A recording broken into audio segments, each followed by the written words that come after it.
Welcome, everyone. Thank you for joining us for today's live webcast, Inside ISO 37001, Protect Your Organization from Bribery. First, I'd like to take a moment and give you some background on our featured speaker today, Leslie Benton, Vice President of Advocacy and Stakeholder Engagement of Create.org.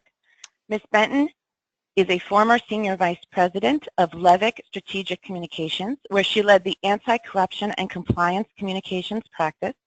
Previously, she was the Senior Policy Director for the U.S. chapter of Transparency International, where she spearheaded the chapter's outreach to the U.S. government, the G8 and G20, international institutions, multilateral development banks, and the private sector.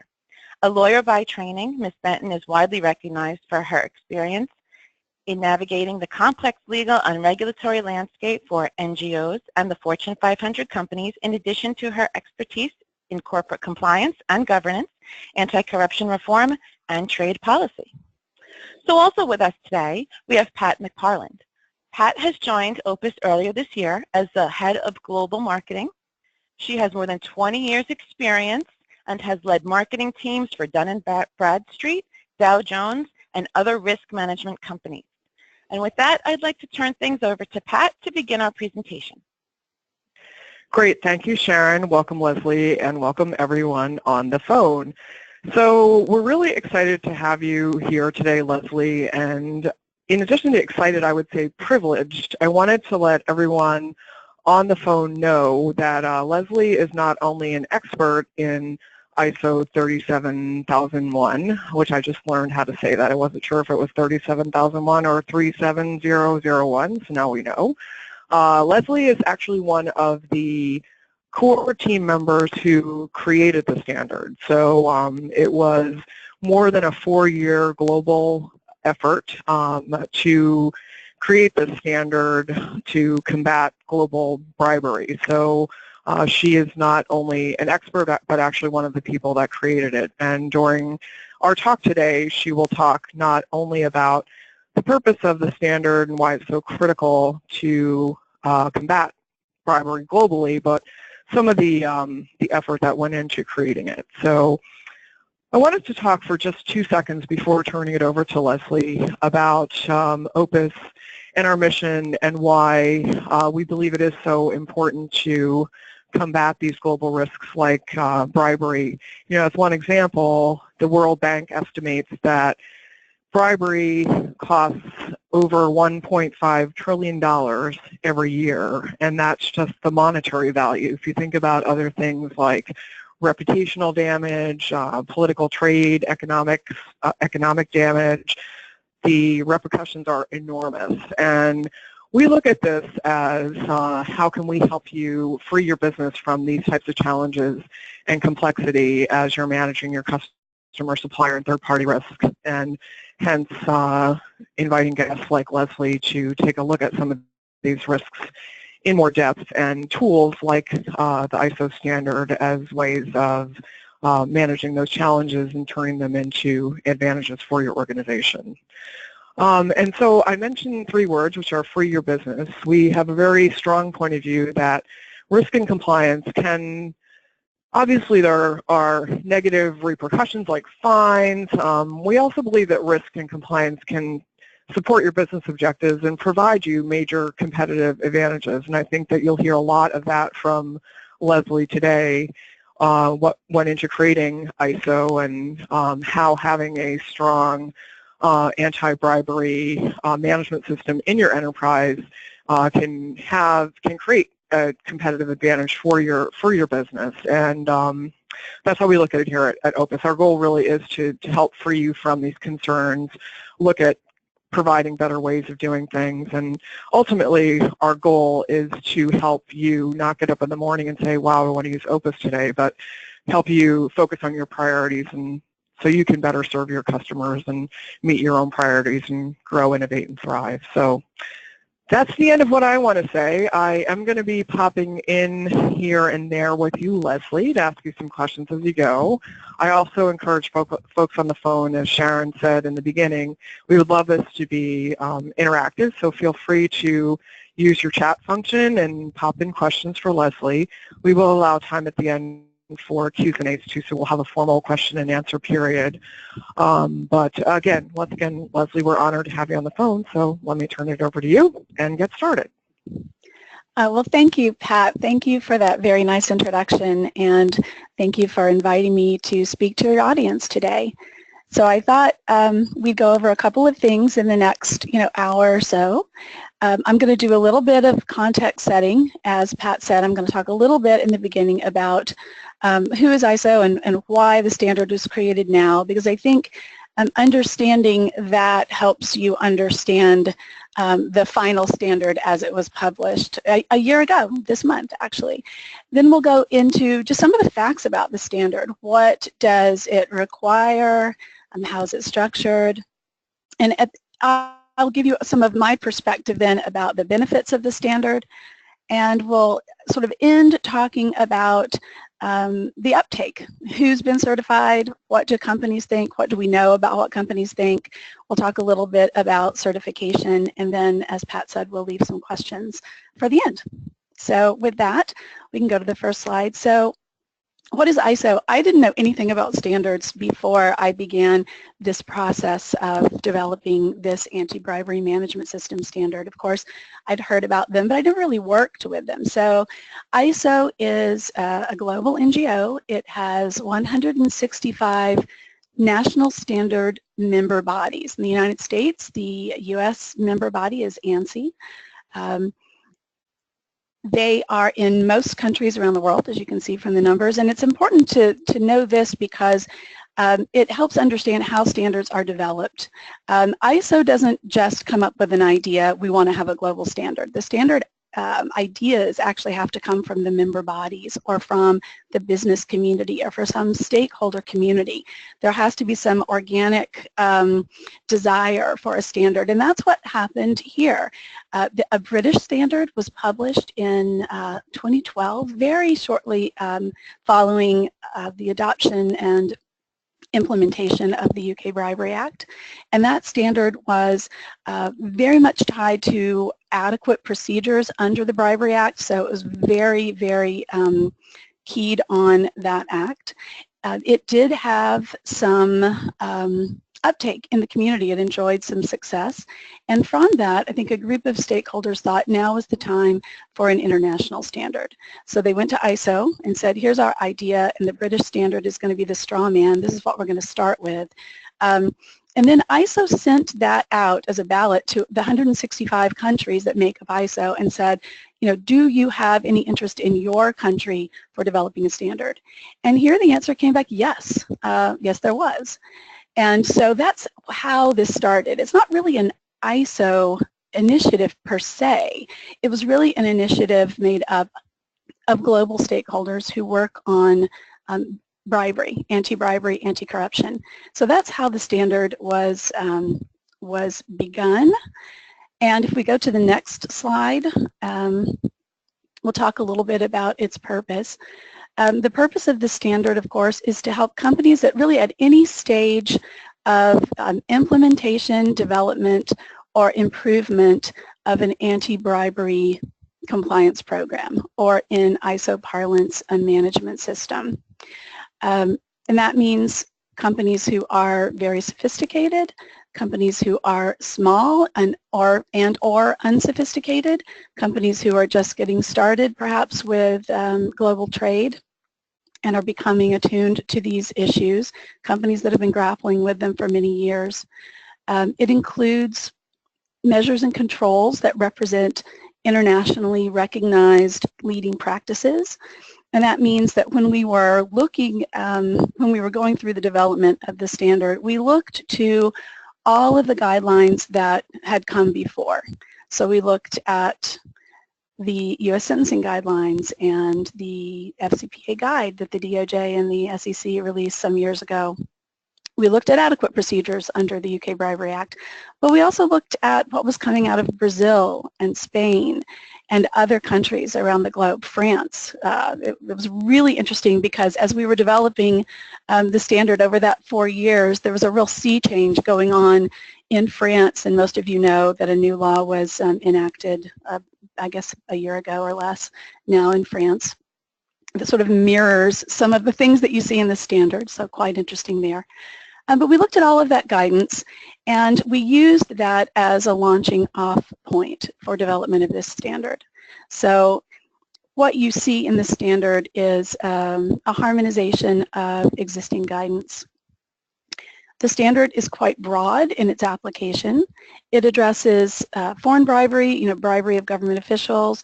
It also addresses commercial bribery, so bribery, B2B, both inbound and outbound, so bribery of the company and by the company. And so it does include some controls that are related to that kind of inbound bribery. Of course, bribery by employees and third parties, as you would see under most bribery laws, is prohibited. And it's agnostic as to the law.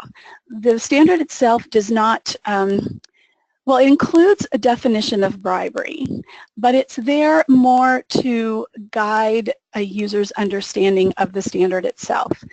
The standard is quite clear that bribery is defined by the laws that you're subject to, that nothing in the standard can require a company to violate a law that it is subject to, and of course that seems to go without saying, but people get confused sometimes about what a standard is versus what another regulatory control is. The standard is purely voluntary. It's a framework that companies can use as they're going about developing or monitoring or improving their program.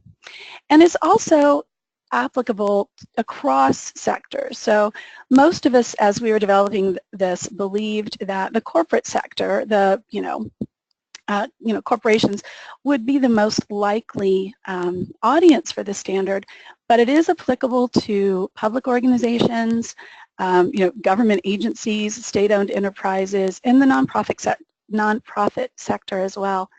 And when I talk about uptake a little bit, I'll actually tell you there are some governments that are beginning to implement the standard within their own organization, so that's something that's really interesting to see. And one of the things that's really important, and we'll talk about it as we go along, is scope.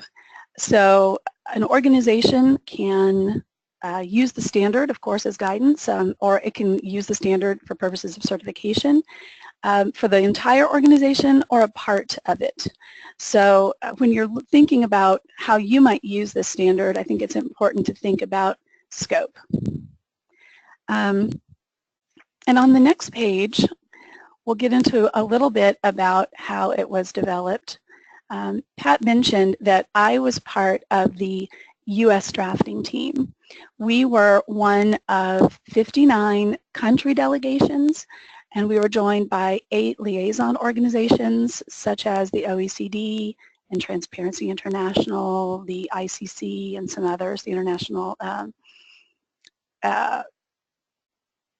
I think so there were some labor associations, MEDEF in France was involved. So quite broad engagement. Those 59 delegations were made up of experts from, I would say predominantly from industry. So most of the people around the table were actually corporate types. They were people who grapple with these issues every day and really understand the risks that they face in the countries where they operate or the markets where they operate. They know what's worked for them and what hasn't. So it was really nice to have that kind of practical expertise at the table. And that, I think, sets this standard apart somewhat, or maybe entirely, from some of the guidance that has gone ahead, because it was, business was at the table. So when you're thinking about other guidance, whether it comes from the UK Ministry of Justice or the Department of Justice here in the United States or Transparency International or the OECD, we're talking about, governments, government working groups, NGOs. Here we actually had business at the table. And you see that when you read the standard, because you can sort of see where we've built in some flexibility for companies of different sizes and across industries to be able to implement the standard. We also had people around the table who were, from the legal community, from consulting, from the audit communities, which was really important when you're thinking about trying to develop a standard that can actually be audited for certification purposes. You have to have something that actually works in that way, which was somewhat of a challenge, to be honest with you. And then we had, academia and government as well at the table. In the United States, we had mostly large companies on our delegation. We had some other NGOs, some academics, but it was mostly large companies. We were chaired by Microsoft Corporation was our chair, and we had 3M, Ford, Boeing, Deloitte, PwC, just lots of sort of big organizations were part of our U.S. delegation. Interestingly, most standards, once published, the committee that developed them just sort of dissipates, and the standard is launched into the universe, and the market either accepts it or it doesn't, and that's the end of the story. And it usually, I've heard, takes about 5 years for a standard to really take hold. So, people should, we are told, withhold judgment for that period of time, and I'll talk a little bit about why as we get into certification later. But this standard had so much interest, and remember I told you the reason it was developed was because there was so much interest in various countries to develop something, that it is actually being taken forward by a new committee that has been formed by ISO called TC309. It's very ISO-speaky. It's just a technical committee that's actually looking at some new standards. And as they are doing that, they have created a home for 37001. And the idea is to try to gather some anecdotal evidence about companies in their use of the standard. Are they using it as a benchmark? Are they using it for certification? Is it difficult? Are there parts of the standard that are really hard to apply? Perhaps do we need some guidance to help companies understand how to implement the standard? Or do we need guidance for auditors? So there is actually this new home for the standard, and you will probably see over the next couple of years some additional sort of collateral material developed that will help companies use the standard. On the next slide, I'm going to get into a little bit why now. So I told you that we looked at all of the guidance that currently exists, and I listed a bunch of it, right? So there's a lot. And so the question is, did we need a standard? Do we need this standard at all? What we learned through this period is that although there is this plethora of guidance, for some that was really confusing. Now, I do this every day. This is something that I've been working on for years. And it wasn't confusing to me, I have to tell you honestly. I looked across the guidance, and it became pretty clear to me that there was sort of a global convergence about what good compliance looked like. But that is just not what we were finding as we talked to companies in these 59 countries that actually came to the table. And I should mention, those 59 delegations that I mentioned, those are the ones that were actively involved sending people to all the international negotiating meetings. There were lots of other countries that sort of sat back, commented on the standard when the drafts were released, but didn't actually send people to the meeting. So across all of those countries, there seemed to be some real confusion about the minute differences in guidance, which guidance was the best, which was right, what should they use. There was also this perception, right or wrong, that much of the guidance was very much focused on or coming out of the US or the UK, and there were country delegations that frankly weren't interested in what the DOJ had to say. They were very much interested in developing a global standard where they had some input into the final product. So I think all of those reasons kind of help explain why the standard now. And I think even those of us in the US who, in the beginning kind of questioned, is this necessary, really came to understand that there was a need for standardization of practices that was applicable to a diverse set of organizations, small, large, across industry, across market. And that didn't really favor a region or a legal framework or a particular law. So it wasn't US-centric. It wasn't UK-centric. And that kind of sort of global language around compliance, I think we thought was very useful. And I'll go back to, one of my previous jobs when I worked for Transparency International, and we were putting together the UN Convention Against Corruption, developing that, and working on that for years, and ensuring that it was ratified in every country where it needed to be.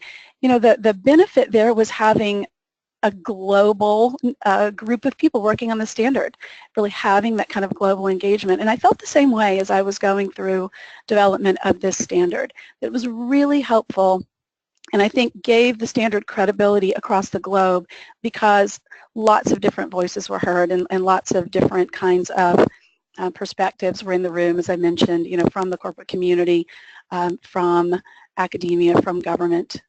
So that's sort of why now. And you can, you know, we can agree or disagree, but that's what sort of came out of the drafting process. And, you know, hopefully what we did was actually develop something that is useful in this way. You know, one of the things I think to note is that, you know, the audience for this standard is, you know, quite broad, and it does include companies that, for whom this may be sort of new, and it's helpful, I think, that it's written also in sort of business language, not in legalese. I mean, it's got a lot of ISO terminology, so that's one thing we can talk about as we go along. It's a little bit hard to understand for some people, but it's, you know, it was written to be very business friendly and not necessarily, you wouldn't have to have a lawyer in the room to understand it. So that's a little bit of why now. Yeah, and that's great, Leslie. We're getting a couple questions about, you know, if it's broad, how do I start to learn about it and become certified? And I know that you're going to come up on that later, so just acknowledging that we've gotten that question. And I am getting the sense that it was very comprehensive, including all different sorts of sectors, you know, business perspective, academic perspective, and then the complete global perspective. So yeah, thanks for going over that. Just wanted to let you know that the type of questioning that was coming in, and acknowledge to the audience that we are going to get to that topic. So absolutely. Let me move to the next page for you. There you go. Okay. So the contents of this standard, I just mentioned this really quickly. We don't have to spend a lot of time on it because I'm going to talk about what the standard really says later on. But this is the table of contents of the standard, and as you look at it, you know, at least as I looked at it, I said, well, this terminology doesn't actually sort of reflect the way that a lot of us, at least in the U.S., think about compliance, you know, in terms of tone at the top or senior leadership, risk assessment, due diligence, monitoring. This uses very ISO-centric terms, and what's interesting to note about this standard is it is a management system standard. ISO requires that all management system standards follow the same framework. And so we had to follow a framework that, you know, was dictated to us. We got in all of our, you know, the important substance within it, but this is the framework. The idea is that for a company that has implemented one ISO management system, you know, 9001, 27001, you know, others, it will be easier to implement another one, and hence sort of this idea of following the same framework. So if you look at the standard, if you read it, don't be put off by the sort of organization that looks a little bit different than, you know, what the DOJ says that 10 hallmarks are, what Transparency International's business principles are, or, you know, how the OECD thinks about this. Just know that the substance is within this framework of a management system. And so the next slide gets into what it really contains. What are the key requirements of the standard? So they fall into these sort of 8 buckets. Risk assessment is the real linchpin of the standard, as of course you would expect. And that's one way in which we have built flexibility into the standard. So all of the controls that the standard requires actually refer right back to a company's risk assessment. And that's going to differ, you know, across industry, across geography, size, you name it, that's going to differ. So the standard isn't rigid in that every single company has to apply it in exactly the same way. That is a plus and a minus, actually. A lot of people said, well, that's great because it gives us flexibility. Others said, well, you haven't answered all our questions, right? We still don't have absolute certainty. That's true. We don't from the standard, but there's really no way to develop a standard that would work for every single kind of company. So risk assessment is still the linchpin. It then goes on to detail a series of anti-bribery policies, procedures, and controls that a company would have to have in place. Everything that you would imagine, a policy prohibiting bribery, addressing gifts, travel, entertainment, addressing charitable contributions, political contributions, all of the common ways in which bribery occurs, having a whistleblower protection, reporting hotlines, and so on. Financial controls, non-financial controls, and of course controls around the company's procurement processes, for example, thinking about that inbound bribery again, so not just outbound, but inbound. It goes on to define in some detail the kind of roles and functions that must be filled within a company and what the governing body, in U.S. parlance, the board of directors, what the board of directors has to do, what is their responsibility for the program, and it sort of spells it out. Same with senior leadership and the compliance function, really spells out exactly what they should be doing. Now, the standard does allow for the compliance function to be outsourced. For example, if you're a small company and you don't have your own internal compliance function, you can outsource it. That's okay in the standard world, as long as someone in the company still retains ultimate responsibility for the program. But flexibility is built in there. Of course, communication and training is very important, and that is communication throughout the organization, training throughout the organization, according to roles. Due diligence is a major part of the standard on both, projects and transactions, but also on business associates, obviously. Investigation procedures are spelled out. How do you investigate bribery? How do you monitor your program? Monitoring is required by the standard, so you are required as a company to be considering how effective your program actually is, and if it's not effective, you should be improving it to ensure that it is effective. You should be taking corrective action to address particular violations. But this idea of continual improvement, of course, it's important in the compliance world sort of writ large, but it's very important in terms of management systems. It's really sort of one of the sort of key considerations of a management system is this idea of continual improvement. So that's built into the standard as well. So those are the major parts of the standard. There are about 25 pages of requirements. That sounds like a lot, but it's sort of written in outline form, so it's really not as bad as it sounds. But then there are about 25 pages of guidance that come with the standard that sort of explain what did we mean by the requirements that fall into each of these 8 buckets. And I would commend that to your reading as well. You don't have to read it from beginning to end. You can flip to the parts that make sense to you or you need to look at. But we tried to provide guidance as well as requirements when we developed the standard. I think we should let's go to the next slide, and I'll talk a little bit about what I see as the benefits of the standard.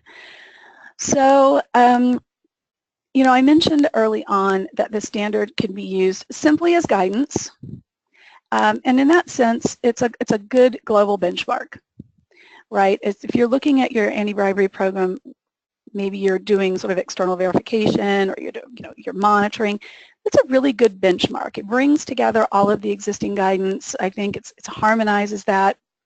And I guess a point there, you wouldn't really expect the standard to have developed new guidance, new requirements for companies to implement. It really is a harmonization of what exists, and that's, I think, one of the real benefits of the standard. It's just a really good benchmark for any company who wants to, benchmark against leading practices or monitor their program.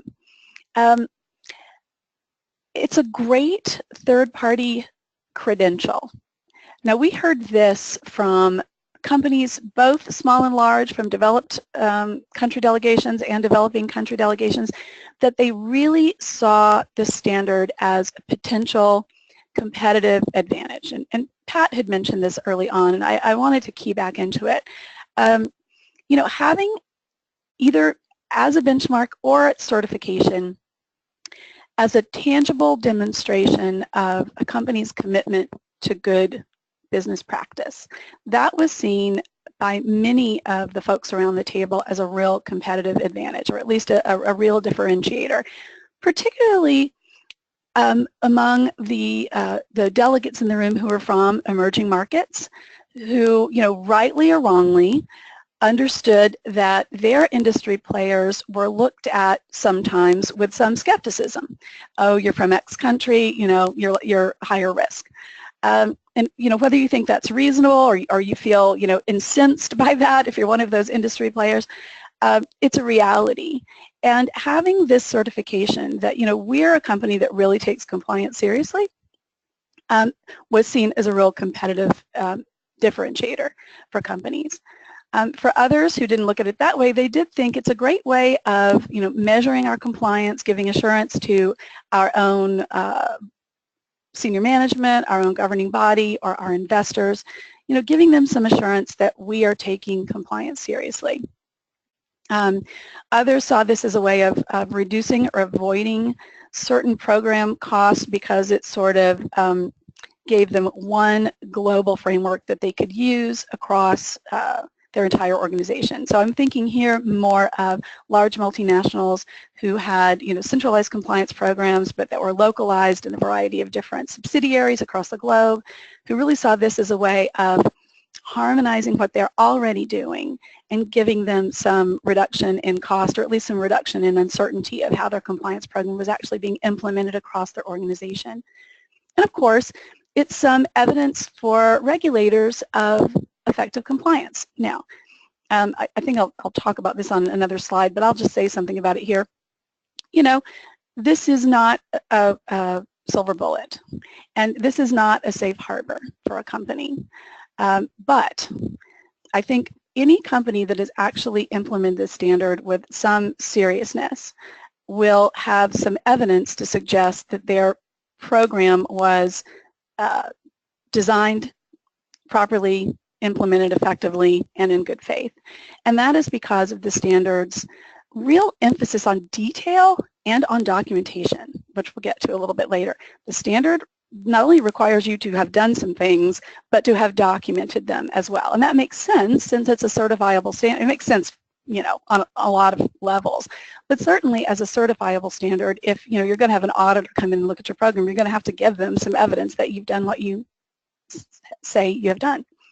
So I think for any company that's taking this as a serious measure, you'll have a documented program as evidence that you have taken this very seriously. And, I'm happy to talk about that more, and hopefully somebody will ask me a question about that.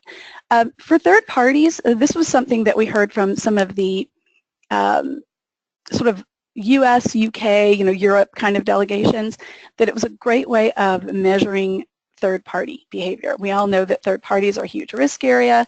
We see that third parties are involved in almost every FCPA enforcement action, certainly. So we see, some level of third-party misconduct in most cases. So they thought this is a great way of, measuring our third parties, or at least, or maybe our high-risk third parties, or some pool of third parties. And something I mentioned earlier, it may be easier to sell an international standard than it is sort of an FCPA-focused program, for example. And then we heard some folks say that they would use this to set expectations or eligibility requirements to be a third party. So that's part of a sort of a way of onboarding. So I think these are some of the benefits of the standard in my estimation, and from what I've heard from others. And again, I really want you to think about using the standard as a benchmark or for certification purposes. I mean, it's not necessarily the case that companies have to be certified to get benefit from the standard. It's just a really useful tool either way. So we can go to the next slide. Sort of, again, so this is my, my caveat of everything. So what is it not? Obviously, it's not a silver bullet. It's not a guarantee that no bribery will occur within an organization. It's not a substitute for your own, ensuring that you are complying with all relevant laws. It's not a substitute for doing due diligence on your third parties either. You still have to do those things. You have to monitor your own program. You have to do due diligence on your third parties. You should monitor them. It's not a shield from investigations or liability, but as I said, I think it's really good evidence that you have done what you should or what you can, what you could to have an effective program. And just as a benchmark, it's a really good benchmark to use. We haven't seen yet, what the DOJ or the SEC or the SFO, for that matter, or anyone else really thinks about the standard. It would be really, in public comments, I think they've been pretty non-committal. I don't think any of us think that this will ever be a safe harbor under the FCPA for companies. But it would be really interesting to see, down the road if the standard's ever mentioned in a declination, for example, or in one of the DPAs. Maybe we'll get some sense of what the Justice Department actually thinks about the standard. But it's important to recognize what it is and what it isn't. So we'll switch gears a little bit, and I'll talk about implementing the standard on the next couple of slides. So, we talked about the risk assessment being the linchpin, and one of the things that ISO Management Systems Standard require is just above and beyond a risk assessment is sort of understanding the context in which your organization sits, and that means your risks, your size, your structure, whether you have a decentralized program or a centralized program. It requires you to understand the requirements of your stakeholders, whether that's your investors or others, any regulatory requirements that you need to comply with, any contractual obligations that you've taken on. If you have, if you're adhering to voluntary standards even, it's something that you should think about as you're developing your program. And this is all sort of in the part of the standard in the beginning that's sort of softer. The standard has language, shoulds and shalls. Shalls are requirements, shoulds are things that are good to do. A lot of this is in the should, but it's really helping companies kind of get a real understanding of their context before they develop a program and before they define its scope. And I think this is more important for companies that haven't been grappling with these issues for a particularly long period of time. So this is one of the ways in which I think the standard is very helpful to companies on the unsophisticated end of the scale, or the less mature side of the scale. On the next slide, I want to mention a couple of things that I think are really important. So the organization is required to implement controls where there is more than a low risk of bribery. So I told you before that your risk assessment is the linchpin, right? If you do a risk assessment and you think certain things are just a low risk, you don't have to implement controls with regard to those third parties, those transactions, those activities, right? But where you have deemed more than a low risk of bribery, then you need to implement the controls that the standard requires. That is a departure for some companies. Some companies are just looking at their highest risk. But this really does require you to take into consideration, the medium and the high risk things that you find. Now, what you define as more than a low risk, or medium or high, is still within your purview. But this is something I wanted to point out about the standard. On the flip side of that, we have built-in language to the standard where the controls that you implement should be reasonable and proportionate to your risk. So these two concepts are supposed to work together in the standard, and that's why I mentioned them, to require you to really think about where your risks are, and not just your high risk, but your medium risk as well. But then on the other side, to give you some flexibility on how you actually implement those controls. So these two things work together, and I wanted again to emphasize the the amount of documentation that the standard requires. I've talked to even some big companies that I know that are implementing the standard right now. We're kind of going through that process. Even really big companies with what they consider very good programs don't have the documentation that the standard requires. So this is something to really pay attention to. Now, does that mean everything has to be documented in an incredibly formal way and with reams of paper? No, it doesn't. Again, there you've got some flexibility on how you document, but documentation is really a part of the standard. And I mentioned earlier, I don't think there's much more to say about the emphasis on continual improvement. So we'll go to the next slide. So what is new about ISO 37001? As I mentioned earlier, it was an attempt to harmonize existing standards, and you wouldn't want ISO, which is an NGO, a global NGO, to be developing new requirements for companies or others that enforcement authorities haven't already sort of defined. So there is, I think, for the very most sophisticated practitioners here in the U.S. or elsewhere, there may not be a lot that's new in the standard.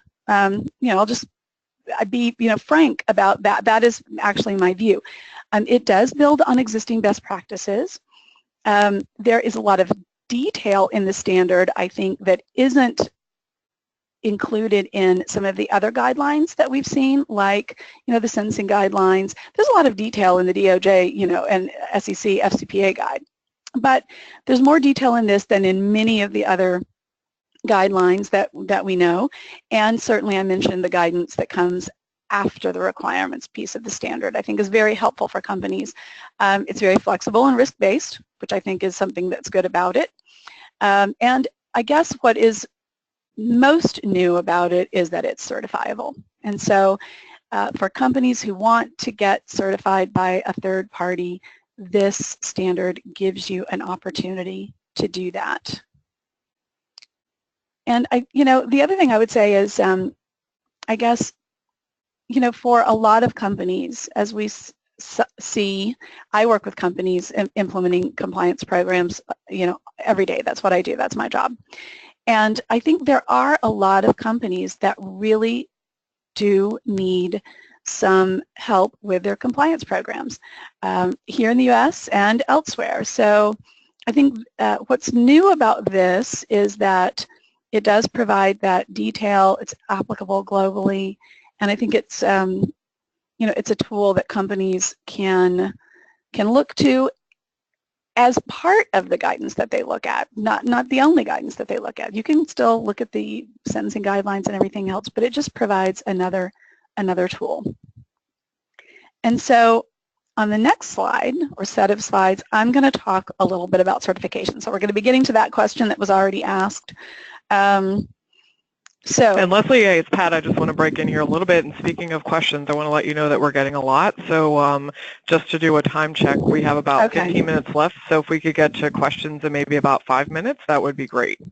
Absolutely. I'll go through this really quickly, and then maybe more of it will come out in the question. So, super. Yes. So ISO certification, it's not required, as I've mentioned before. It is purely voluntary, although we do see that some governments are considering requiring certification for public contracting, and I'll talk about that on another slide. So it's mostly voluntary, but there are some potential scenarios in which certification would be required for public procurements.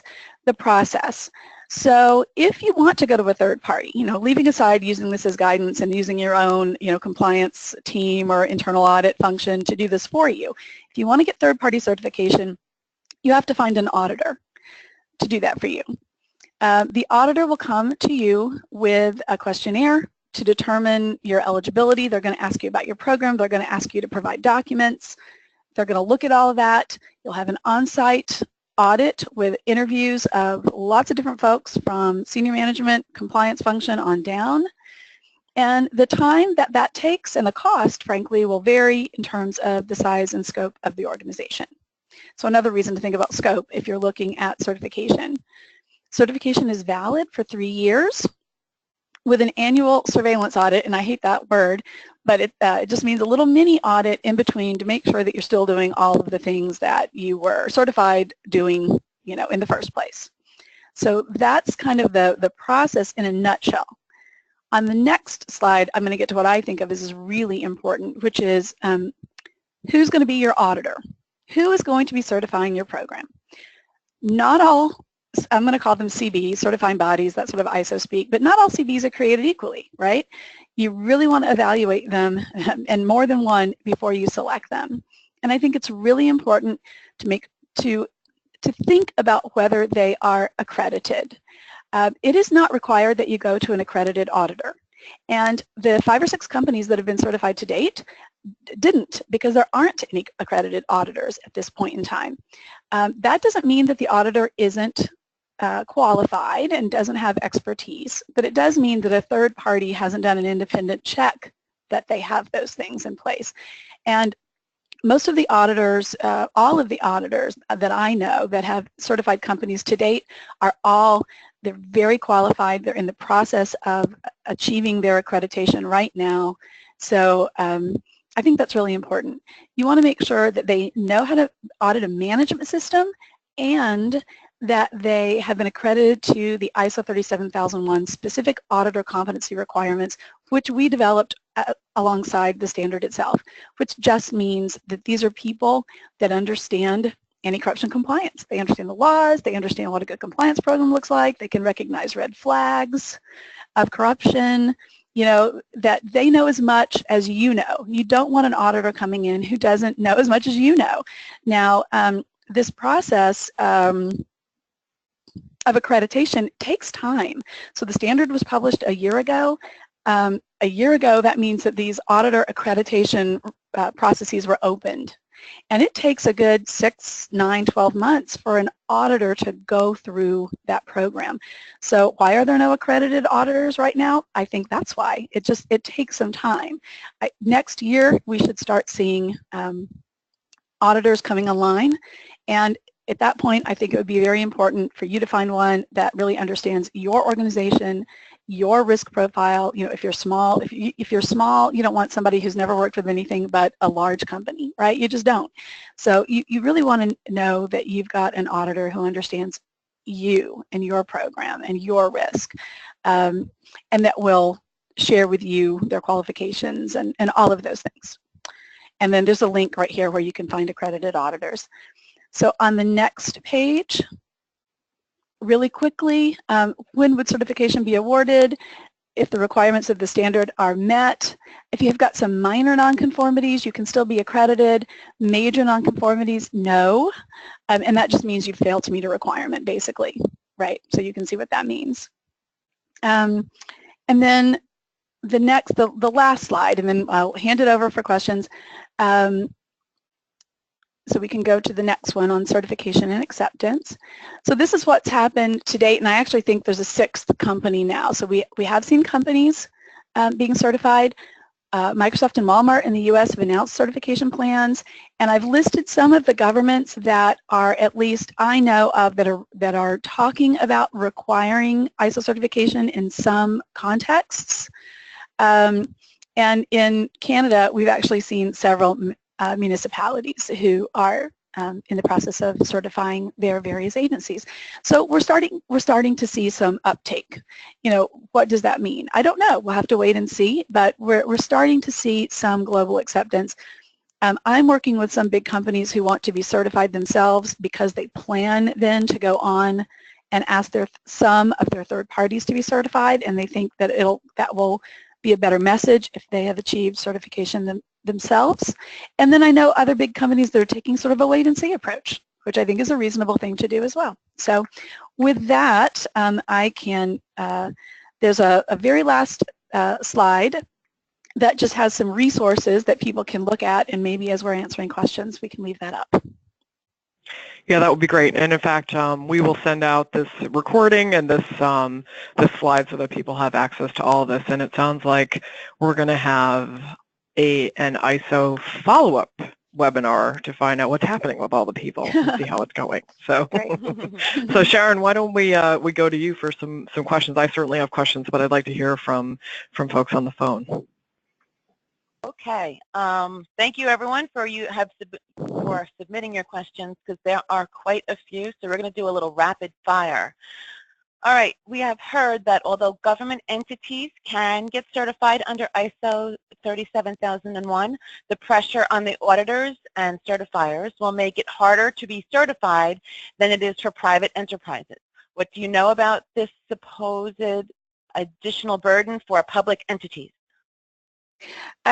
You know, I mean, it's a reasonable question, and I think there's almost no, I guess I don't have sort of a concrete answer for that. I do think that, just as I talked about just now in terms of finding an auditor who really understands the organization's context and can do a good job, it may be very difficult to find auditors who are willing to certify government agencies. Now, that doesn't seem to have been the case in Canada, which I know in Quebec is actually ongoing right now, but I think it's a reasonable question, and we may not see, you know, until we have a real good pool of auditors and we can kind of look at who's out and available. I don't know. So I guess on that one I would say reasonable question, don't have an answer, let's wait and see. Okay, fair enough. What is the legal validity of the standard? So the standard is, it's a voluntary you know, initiative, if you will. It's not a law. It's not that type of requirement. It doesn't take the place of you know, complying with law. So it would be, for a company, some evidence that you have implemented your program effectively and in good faith, but it doesn't have sort of a legal effect in that way.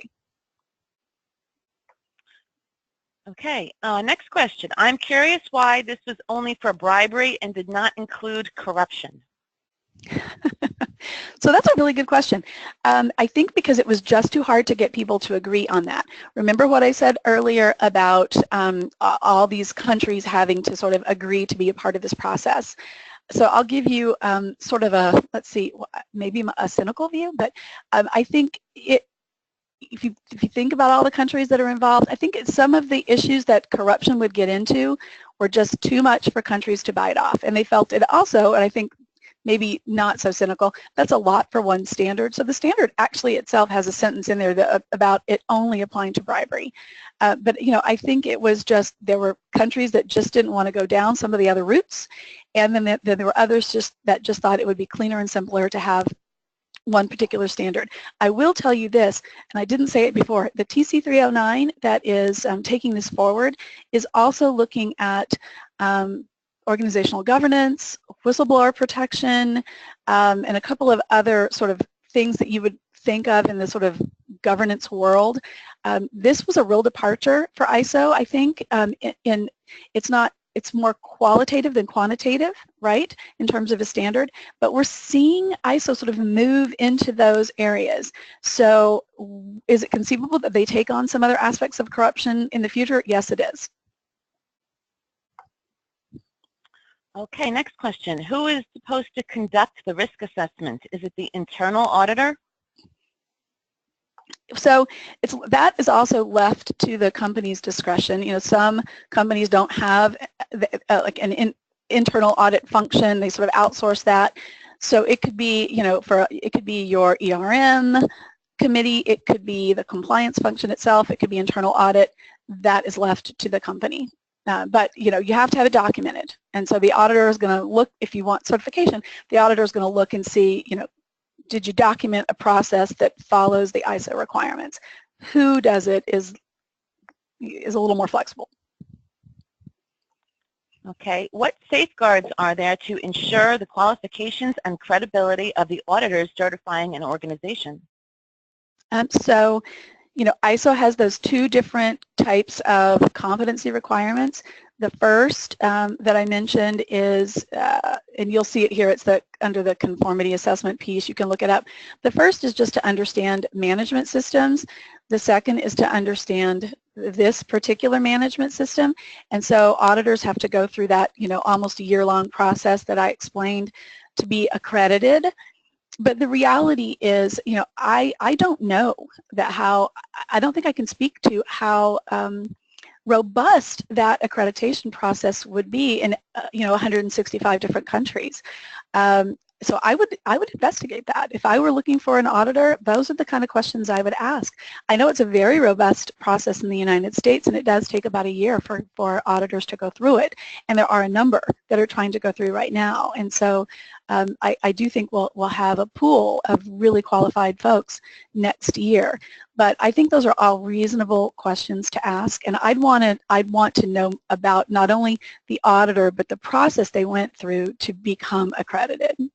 And I will say some countries are not even doing that. It's such a burdensome, I guess, task. I don't really understand why, but it is that they're not even going to have an auditor accreditation process. So, and I think, you know, some smaller countries. So if you're an auditor in those countries, you'll have to go to another country to be accredited. And I do know that there are many folks going through the process in the U.S. right now who are non-U.S. entities. So I know that the U.S. accreditation process is considered a very credible one. But that doesn't mean others aren't. I want to make that really clear. I'm just, you know, I know more about the U.S. process. That's all. Oh, so many questions, so little time. We are familiar with the U.S.-UK compliance elements, but you emphasized how other countries wanted the standard to reflect different factors. How did this affect the standard? Can you give examples of things that came into the standard that were not regarded as commonplace in the typical U.S. or UK program? So that's a very good question. I think that there's nothing in the standard that is not commonplace to the U.S. or the UK.